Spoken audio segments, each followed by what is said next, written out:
Así es, y buscamos una solución al alcance de cualquiera y cuando veáis los vídeos, vosotras y vosotros también vais a poder colgar vuestros vídeos en Facebook, por ejemplo. Y si nos lo enviáis, si es de un contenido, no queremos promociones, ¿sabéis? No queremos nada que no sean contenidos de carácter académico con un espíritu informal, como es cualquier cuestión de YouTube. Dado que no hay interacción, lo que os pediría que a medida que vayamos hablando, David y yo, que entréis con vuestras preguntas, vuestros comentarios, y iremos respondiendo. Vamos a terminar alrededor de las 7. La idea es que durante la semana poder grabar dos o tres clips y que no estéis atrapadas o atrapados a un sistema que no funciona. Bueno, la cuestión es que el tema central que tiene esta asignatura son los modelos de comunicación y modelos de educación. Y una figura clave en esto es la de Mario Kaplun. En un capítulo específico del libro Comunicar y Educar en el mundo que viene, vais a poder revisar esto, o sugiero que bajéis de la plataforma, bajéis de documentos el libro una pedagogía de la comunicación.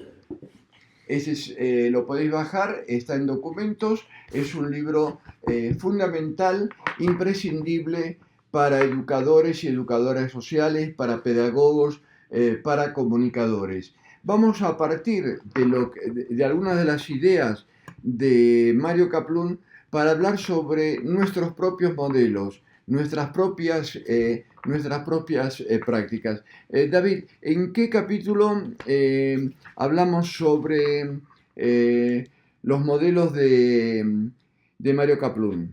Es el capítulo 4 de este libro de Comunicar y Educar en el mundo que viene. En la segunda... Ojo, esto es importante decirlo, porque de este libro se hizo... Bueno, antes de nada voy a saludar a todos y a todas, que he entrado un poco como un elefante en una cacharrería, ¿verdad? De este libro se hizo el año pasado, en el año 2017, una primera versión que era diferente, tenía una organización distinta, y ese capítulo 4 era distinto, ¿no? Entonces, lo que hemos hecho en este año, este curso, es introducir todo lo que tiene que ver con Mario Kaplun, por lo menos lo más sustancial, lo más importante para esta asignatura, en esta obra. Entonces tenéis que buscar la segunda edición, aparece aquí, aparece en esta esquinita en rojo, aparece segunda edición, ahí está, segunda edición ampliada, ¿de acuerdo? Entonces ahí precisamente en ese capítulo 4 es... el capítulo en el que introducimos todas estas cuestiones que conectan la comunicación y la educación de Mario Kaplun, que a su vez están en ese libro que anteriormente ha comentado Roberto, el de Una pedagogía de la comunicación. Si no tenéis la segunda edición, vais a tener que bajaros el libro de Mario Kaplun. Es una obra imprescindible. Bueno, ¿qué es lo que plantea Mario? Bueno, a ver, una cosa, nos están preguntando que dónde se puede encontrar el libro. En todos sitios, porque está en Amazon, está en la librería de la UNED, en la biblioteca de la UNED, está haciendo una búsqueda en Google, Comunicar y Educar en el mundo que viene, segunda edición, aparecen infinidad de enlaces donde está disponible el libro. Y Una pedagogía de la comunicación lo podéis bajar de documentos, o buscáis Una pedagogía de la comunicación Mario Kaplun y lo encontráis. ¿Qué es lo que nos ofrece? ¿Qué es lo que nos propone Mario Kaplun? Por primera vez es un libro fundamental, porque vais a poder analizar en primer lugar esta asignatura, el modelo que nosotros ponemos en práctica, pero vais a poder analizar qué fue de vuestra historia como estudiantes, cómo fueron vuestros profesores y profesoras y las instituciones. Es un libro en un lenguaje sencillo, ameno, se lee unas 4 horas aproximadamente todo el libro, de lectura muy fácil y muy fácil de poder esquematizar y te sirve para decir si este profesor o profesora o esta institución utiliza un modelo exógeno o un modelo endógeno. ¿Qué es un modelo exógeno o un modelo endógeno? Bueno, Mario Kaplun, lo primero que tenemos que decir es que Mario Kaplun vincula, asocia los modelos de comunicación y los modelos de educación. Quiero decir que él dice, dime qué modelo de comunicación planteas y te diré qué tipo de educación estás realizando, ¿no? Entonces, él divide los modelos de comunicación y de educación en tres tipos, por decirlo de alguna manera, ¿verdad? Los basados en el énfasis, perdón, los enfatizados o basados en el contenido, los basados en el proceso y los basados en los resultados, ¿no? Entonces, por un lado tenemos, si te parece, los vamos describiendo sí, por todos. Supuesto. ¿Cuál es la mayor experiencia que habéis tenido a lo largo de vuestra vida? Son dos modelos, sobre todo. Un modelo centrado en los contenidos, es decir, ¿cuáles son los contenidos? Aquel profesor o profesora que te pide que repitas exactamente lo que dice el libro. Por favor, huid de este modelo en esta asignatura. No nos interesa que reproduzcáis nada. No sois clones nuestros. No soy robot nuestros, ni soy parte de una nave industrial. Una cadena de montaje. Eso sirvió para una época industrial, para una época en la que el objetivo de la escuela era preparar individuos para la cadena de montaje, para la cadena fordista, ¿verdad? Para la sociedad industrial. Pero ya no estamos en una sociedad industrial, estamos en una sociedad postindustrial, en una sociedad del conocimiento donde los individuos tienen que ser creativos, tienen que ser de otra manera. Ya no vale reproducir, ya no vale repetir, ya no vale que todos seamos iguales. Tenemos que diferenciarnos y para eso ya nos sirve este modelo que le da importancia a que todos recibamos los mismos contenidos al mismo tiempo y de la misma forma. Aunque sigue siendo un modelo dominante desde la escuela primaria, la secundaria y la universidad. Un modelo centrado en el librito. O sea, reproduce bla, bla, bla, bla. Un libro es una ayuda, como puede serlo un vídeo, un artículo, pero no es para memorizar. Es decir, nosotros no queremos gente memorable ni memorista. Nosotros queremos los nuevos talentos. Y los nuevos talentos surgen solamente si emergen vuestras propias ideas. Reproduciendo contenidos no surgen nuevas ideas. Bueno, una de las cosas que además propone Kaplun, que además del modelo basado en los contenidos, hay otro modelo basado en los efectos. En los resultados. En los resultados. Claro, aquí lo principal, a ver, en el modelo basado en los contenidos, lo fundamental es que los alumnos reciban una serie de contenidos y se llegue a completar toda la materia, ¿no? Es decir, es el modelo basado en el currículum. Tenemos que dar 20 temas, además los temas tienen que ser estos, estos y estos, y tienen que ser en este orden. Y bueno, pues en eso se centra toda la metodología, en que se termine de dar todo lo que se tiene que dar en un orden definido, en un orden determinado y no más allá de lo que se tiene que dar. Modelo basado en los contenidos. Luego está otro que es todavía peor, ¿verdad? Que es el modelo de educación y de comunicación basado en los resultados o en los efectos. Ese es el llamado modelo conductista. Lo importante, lo fundamental en este modelo es que la persona actúe de una determinada manera. ¿Dónde encontramos este tipo de modelo? Por ejemplo, en la publicidad. El modelo comunicativo de la publicidad está basado en el resultado, es decir, que tú termines comprando un determinado producto, o en la propaganda política, ¿no? Que tú termines votando por un determinado partido político. En esencia, no deja de ser algo muy parecido al de los contenidos, es decir, está todo muy dirigido desde arriba. El objetivo es que tú sigas reproduciendo, que tú sigas repitiendo, que tú sigas haciendo exactamente lo mismo que se te marca desde el foco de poder. Bueno, el modelo comunicativo y educativo conductista ha sido utilizado sobre todo a lo largo de la historia en las dictaduras, ¿no? Y el objetivo era, como decimos, que tú termines adoptando una determinada actitud, termines pensando de una determinada manera y termines actuando de una manera programada, predeterminada desde arriba. Ahora, en las actuales democracias, se usa el modelo centrado en los efectos. Las competencias, de alguna manera, es una actualización del modelo basado en la teoría de los objetivos. Ahora mismo nuevamente vuelve a estar de moda la taxonomía de Benjamin Bloom y se ha adecuado a este contexto europeo de las competencias, pero no es ni más ni menos que un conductismo modernizado o actualizado, pero que no procura, no busca la creatividad, la reflexión, sino buscar un determinado tipo de comportamiento, un determinado tipo de nivel de aprendizaje. Sabéis que al día de hoy la matrícula está abierta, tenemos casi 1.800 estudiantes. ¿Os imagináis 1.800 estudiantes clones, todos iguales y que tengan todos las mismas competencias? ¿Qué es eso? Es ese mundo soñado, ese mundo que nos proponían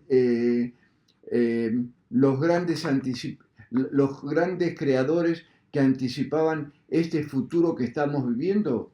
Si nosotros revisamos la ideología que tiene las competencias, es una cuestión que criticaban los grandes pedagogos de los últimos años del siglo pasado, como Jimeno Sacristán. En los años 80 o 90 había una gran crítica a la teoría de los objetivos y al conductismo. Las competencias no es otra cosa, y aunque os la exijan, tenedlo bien presente.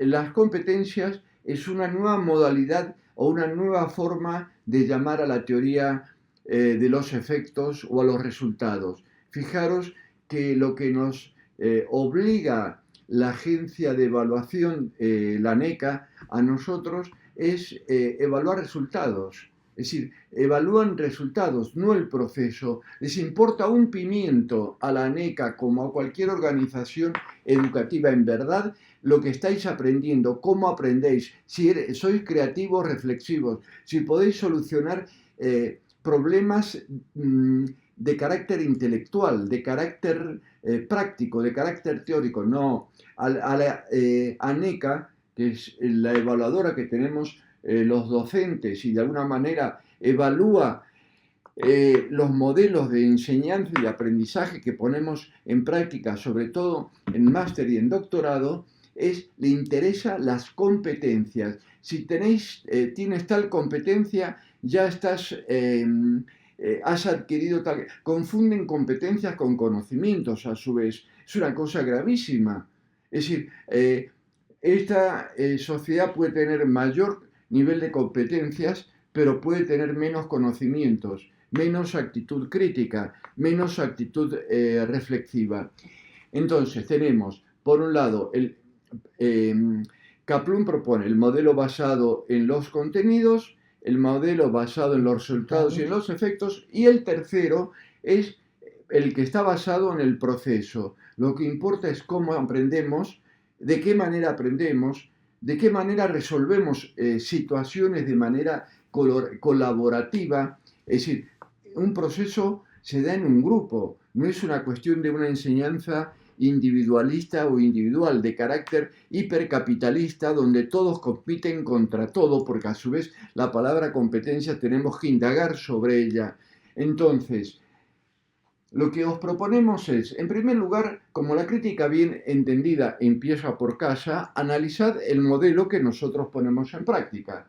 Y nada más y nada menos que podéis usar esta propuesta de Mario Kaplun o podéis usar cualquier otra. Pero lo primero es saber dónde estamos, en qué asignatura estamos y estos próximos 4 años que vais a vivir en esta universidad, qué modelos pone en práctica cada profesor o cada profesora. Es decir, es una cuestión de saber dónde cada uno está parado.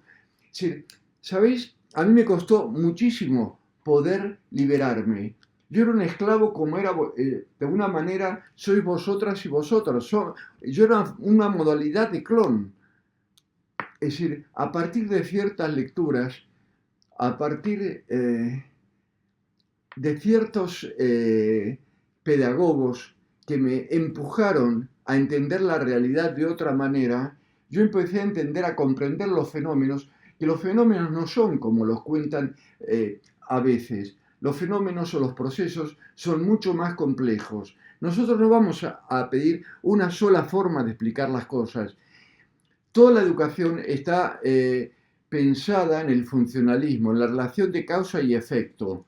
Nosotros no trabajamos en base a la relación de causa y efecto. Nos basamos en otro modelo, en un modelo basado en la teoría de la complejidad, basado en la teoría del caos, basados en la interactividad, basado en la incertidumbre, y dejamos de lado el confort. El confort ha hecho mucho daño. La pedagogía del confort, que es la pedagogía de la reproducción, es de los peores daños que ha hecho al campo de la educación y de la comunicación.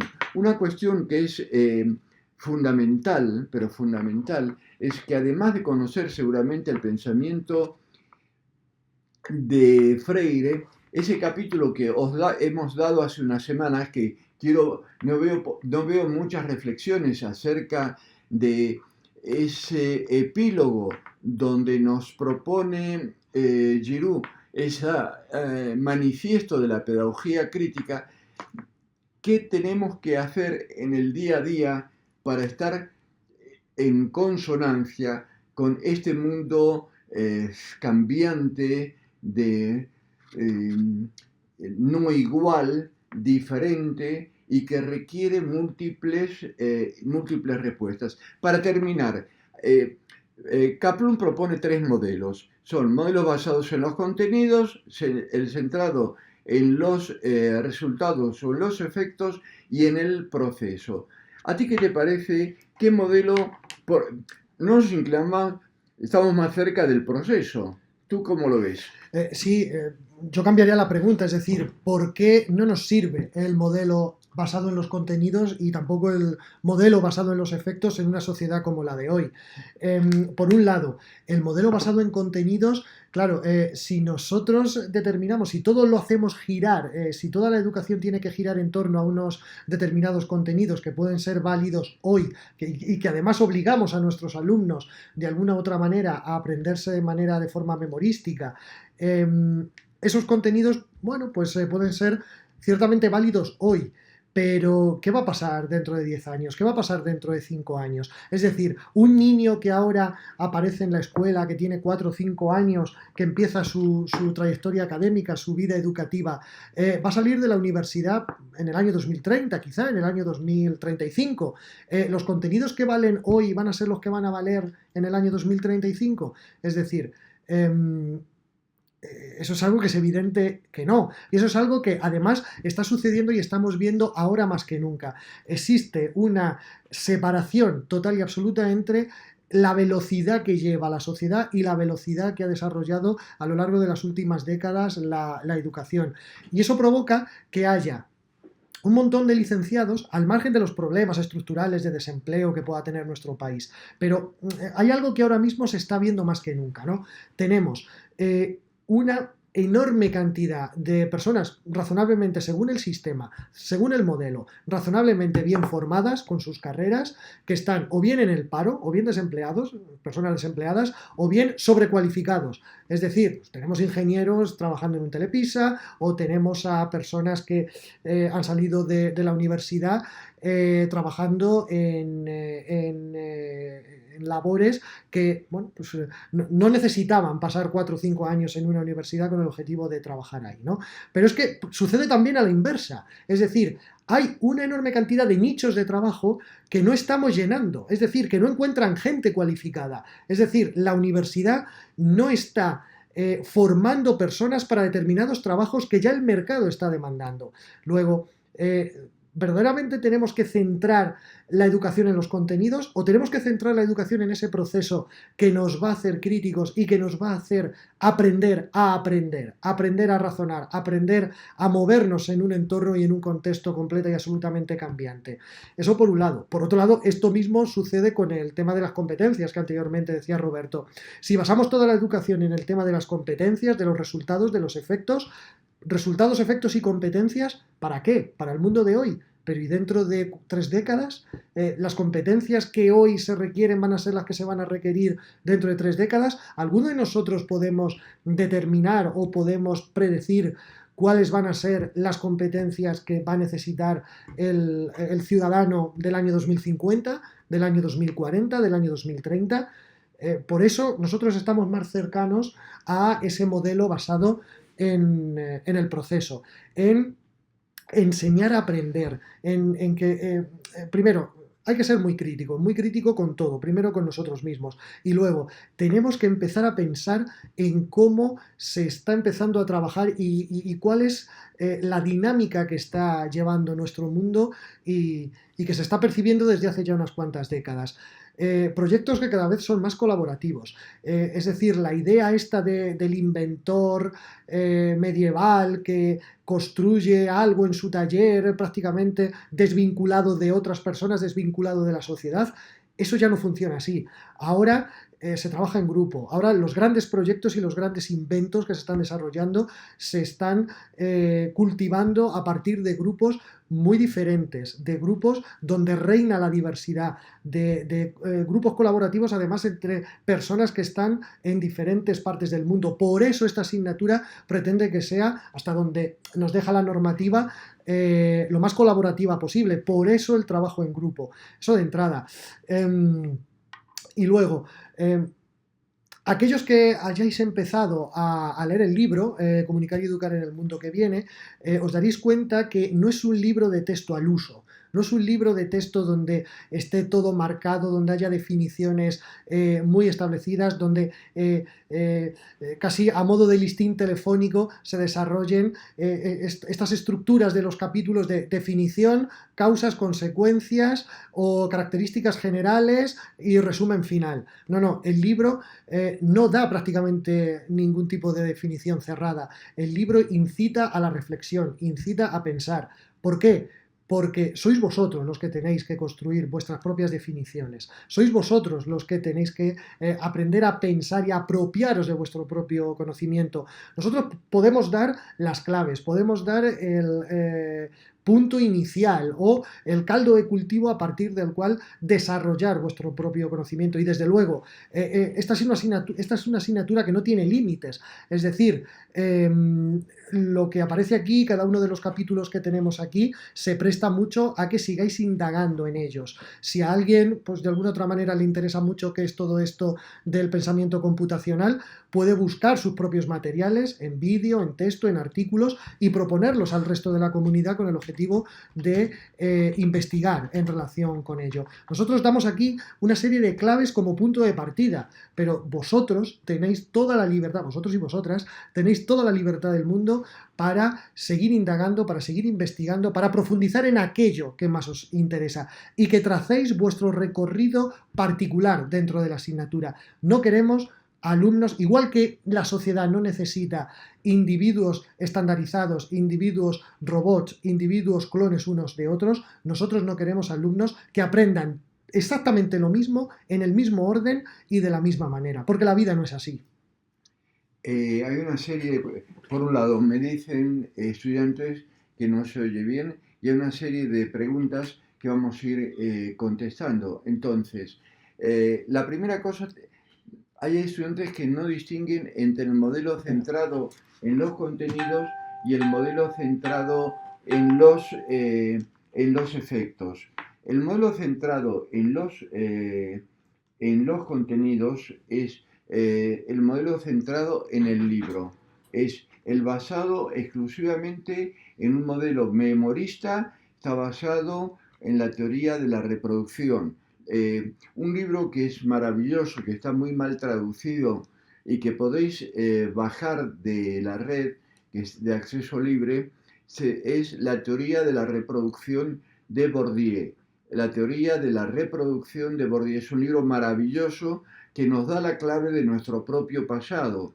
Leer sobre ti mismo a través de grandes autores cómo nos maltrataron con el trato pedagógico. El maltrato pedagógico no es solamente que te den 4 bofetadas, el maltrato pedagógico es que no te den autonomía de pensamiento, que no te den la posibilidad de desarrollarte a ti mismo y que seas una copia de un libro o una copia de un profesor o de una profesora. Entonces, el modelo centrado en los contenidos es aquel modelo, aquella práctica que se basa en la reproducción memorística de los libros, de las lecciones que da el profesor o la profesora. Es aquel o aquella que lo que hace que vosotras seáis copias, que seáis clones. Si nosotros analizamos qué pasó con nuestro modelo, si pensamos en nuestra infancia, a los 9 o a los 10 años, lo pensamos a los 17 y lo pensamos en quienes hayáis estudiado o habéis iniciado alguna carrera, el modelo ha sido prácticamente el mismo. Todos usaron el mismo modelo o casi todos era el modelo basado, el modelo basado en la memoria, la teoría de la reproducción, el modelo basado en los contenidos. ¿Cuál es el modelo basado en los efectos o en los resultados? Es el que busca una serie de competencias, lo que se denomina en términos actuales, y si la has logrado o no lo has logrado. O sea, que si tú eres competente en tal y tal cosa, puedes tener conocimiento o no de los contenidos, pero sí puedes tener la competencia o puedes haber alcanzado el contenido o tal conducta, en términos conductistas, que no son iguales, son diferentes. Los contenidos exigen necesariamente el modelo de la reproducción. La teoría de los efectos es un canal de entrada y salida, una teoría de input y de output. Tú entraste con unas cosas y tienes que salir de otra manera. Es un modelo, digamos, donde más se veía era en los modelos autoritarios, pero en las actuales democracias es el modelo basado en las competencias. Es decir, esta cuestión que si el niño o la niña no es competente en tal cosa, o vosotros, estudiantes universitarios, no sois competentes en tal cosa, no, no aprobáis. Para mí una condición mínima es que un estudiante sepa leer y escribir. Leer y escribir significa varias cosas. Es decir, no es solamente leer, es una lectura comprensiva y una lectura de carácter reflexiva y una lectura de carácter crítica. Una lectura que pueda hacerse en otros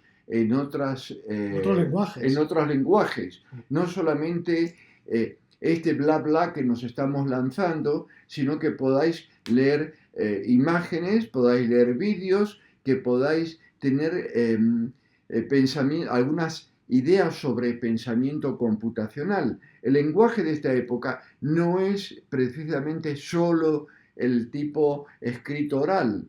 Hay otro tipo de lenguaje que tenemos que dominar y que controlar.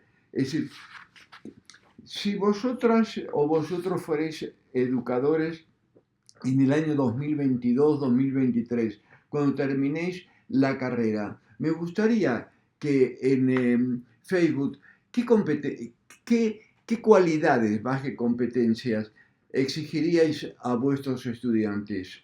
¿Qué sería un estudiante de primaria? ¿Qué cosas debe conocer? Un estudiante de secundaria, ¿qué cosas debe conocer? ¿Qué debe saber acerca de este mundo, de estas cuestiones? Fijaros que en estos momentos prácticamente en ninguna universidad se dan contenidos vinculados al mundo contemporáneo. Se dan clases de un mundo que ya no existe. Los contenidos que se dan en la mayoría de las carreras, es terrible esto que estoy diciendo, es para un mundo que está acabándose, no para el mundo que viene. ¿Eso a qué lleva? Bueno, vamos a... Sí, eh, por un apunte muy, muy claro y muy rápido por concluir en esa pregunta que nos hacían anteriormente sobre la diferencia entre el método o la educación basada en el contenido y en los efectos, ¿no? Ambos son modelos completamente autoritarios, pero tienen un matiz. El modelo basado en el contenido te obliga a aprender una serie de, valga la redundancia, contenidos determinados, es decir, hasta primero de primaria tienes que saber esto, hasta segundo de primaria tienes que saber esto otro, en selectividad, un alumno en selectividad tiene que saber hasta aquí, basado en los contenidos, ¿de acuerdo? Eso es lo que te dice el modelo que se basa en la materia, en las competencias, si se quiere. El modelo basado en los efectos te dice, me da igual lo que aprendas, tienes que aprender, o sea, tienes que pensar esto, tienes que actuar de esta manera. Ahí está el matiz. El modelo basado en los contenidos te obliga a aprender una serie de cosas. El modelo basado en los efectos te obliga a actuar de una determinada manera, independientemente de lo que hayas aprendido y de los contenidos que hayas incorporado, ¿no? Los dos, en esencia, son claramente autoritarios, ¿no? Y son claramente exógenos, volviendo a la primera pregunta que anteriormente hacía Roberto. Ambos son modelos exógenos. ¿Por qué? Exo significa que está fuera de, porque lo fundamental es que se posicionan fuera del alumno. El modelo endógeno es el que se posiciona dentro del alumno, es decir, el que hace protagonista de su propio aprendizaje a cada uno de los alumnos. Esa es la diferencia. Los dos primeros, contenido y efectos, exógenos, fuera del alumno. Lo fundamental, contenidos en uno, efectos en otro. Algo que se sitúa en un plano fuera del propio individuo, ¿no? Fuera del propio sujeto. Y el modelo endógeno es el relacionado con los efectos, el que coloca en el centro de todo al alumno, a la interacción, a la interactividad entre alumnos y por tanto a los procesos. Vamos a contestar las diferentes preguntas que han ido apareciendo y vais poniendo las preguntas que consideráis oportunas y damos por finalizada la sesión de hoy. Hecho un vistazo. Sí, bueno, había una pregunta que es que me ha llamado la atención. Nos pedían una opinión sobre el retorno de la filosofía, de la asignatura de filosofía a bachillerato, algo que ha salido en las noticias hace razonablemente poco tiempo. Yo creo que es positivo, porque la filosofía lo que hace es enseñar a pensar.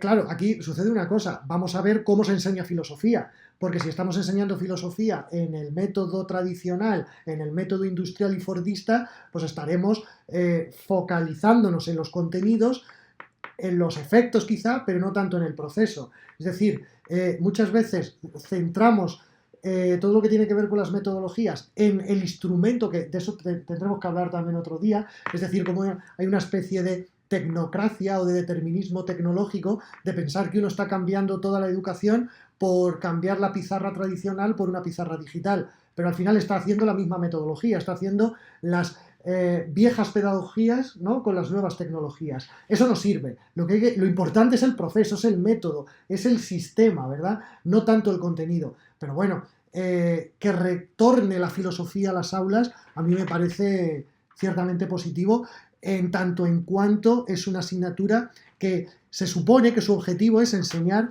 a la gente, a enseñar a los alumnos a ser críticos. Vamos a reflexiones, preguntas.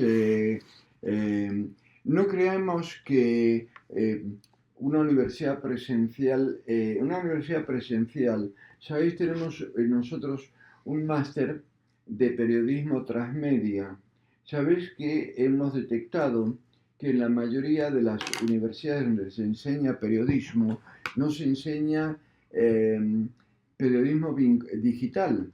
No hay ninguna, o hay muy poco, hay un solo espacio o dos espacios de 30 y pico de asignaturas vinculado a lo digital. Y si nosotros indagamos qué pasa en educación, pasa otro tanto. Es decir, el hecho de que haya, que haya asignaturas en nuevas tecnologías aplicadas a la educación no significa que tenga un planteamiento de carácter digital. Es usar las tecnologías, sobre todo las concepciones basadas en el siglo pasado. Eh, Esto no solo compete, no es una cuestión de gente joven o de gente madura. Aquí estamos involucrados todos y a veces los jóvenes son viejos, los viejos son jóvenes y viceversa. Los viejos se reafirman como más viejos y los jóvenes como jóvenes. Tenemos que buscar salidas realmente interesantes y diferentes a las problemáticas que plantea la educación. No podemos seguir viendo las cosas desde el mismo lugar, desde el mismo punto de vista. Pensad un poquito en lo que fue vuestra vida hace 10 o 15 años en la educación. Es decir, no en los contenidos, no en los conocimientos. En cuanto a la metodología, ¿cambió en algo? En muy poco. Yo creo que ha habido un cambio de la época de la dictadura a la época de la democracia, pero desde yo creo que el periodo de la LOCSE fue el periodo más creativo en el mundo educativo y luego se acabó, todo se detuvo. Es como si estuviéramos detenidos en una burbuja de los años 80-90 del siglo pasado. Yo querría que 6 estudiantes contemporáneos vinculadas a las problemáticas contemporáneas en este mundo contradictorio, conflictivo, en este mundo donde un mundo más solidario, en un mundo donde los refugiados van a ser cada vez más frecuentes, la desigualdad norte-sur cada vez más frecuente, oeste-oeste. Hay retos medioambientales que tenemos que afrontar desde ya y eso es algo que también está fuera de la educación. O sea, lo que invitamos de esta asignatura, una mirada global a los problemas de nuestro tiempo y una mirada global a cómo estudiar la pedagogía, cómo estudiar la comunicación, cómo estudiar la educación. Fíjate si hay preguntas nuevas y terminamos. Bueno, no, son comentarios Léelo, por varios. Podemos subir un poco, a ver, sí, podemos, aquí. Lo que estamos notando es que hay muchos compañeros, muchos estudiantes que dejan abierto su micrófono y claro, eso genera una serie de ruidos absolutamente tremendos. Por favor, ya, hombre, ahora ya es tarde, ¿no? Pues llevamos prácticamente 50 minutos. Entonces, por favor, para la próxima vez que todos entren con sus micrófonos muteados, porque si no va a ser esto absolutamente imposible de escuchar, ¿no? Bueno, y lo que pido es que todo el mundo lea, porque lo que he comprobado que leen en muchos casos en el manifiesto de Giroud han leído 3 o 4 líneas y punto. Es decir, un manifiesto que hemos propuesto como inicio y como desenlace de la asignatura es por algo. Entonces, podéis opinar lo que queráis, pero las opiniones con argumentación. Es decir, nada sin argumentación. La argumentación se adquiere con fundamentos. Así que nada de me parece, mi gato. No, no, no, no. Es decir, aquí sois estudiantes universitarios. Y, por favor, la academia es necesaria, no para memorizar, sino para que desarrolléis vuestro pensamiento propio. Sí, ¿qué preguntan? Sobre el término posverdad, nos preguntaban. Bueno, eso es uno de los vídeos que hemos grabado, pero bueno, podemos adelantar algo. Pero muy breve. Sí, muy breve porque es algo que tenemos grabado en uno de los vídeos que en las próximas horas estará, si no esta noche, durante la jornada de mañana, en ese canal de YouTube. Posverdad. Posverdad es un término que comienza a ponerse de moda sobre todo en el año 2016, hace un par de años. En el año 2016 suceden varias cosas en el mundo que se achacan a procesos de posverdad. Una fue el Brexit y otra la llegada al poder después de unas elecciones democráticas de Donald Trump, ¿no? Como presidente de los Estados Unidos de América. Entonces, el término posverdad se elige palabra del año en Gran Bretaña. Significa todos aquellos procesos en los que el hecho factual, es decir, el hecho empírico, lo demostrado, pesa menos, o sea, las razones demostradas pesan menos que lo emocional, que los sentimientos, o que las creencias que tenemos. Podéis continuar la lectura en la página 251, es A quien interesa la verdad. Nos vemos la próxima semana. ¿Vale? Hasta luego. Chao, chao. Chao.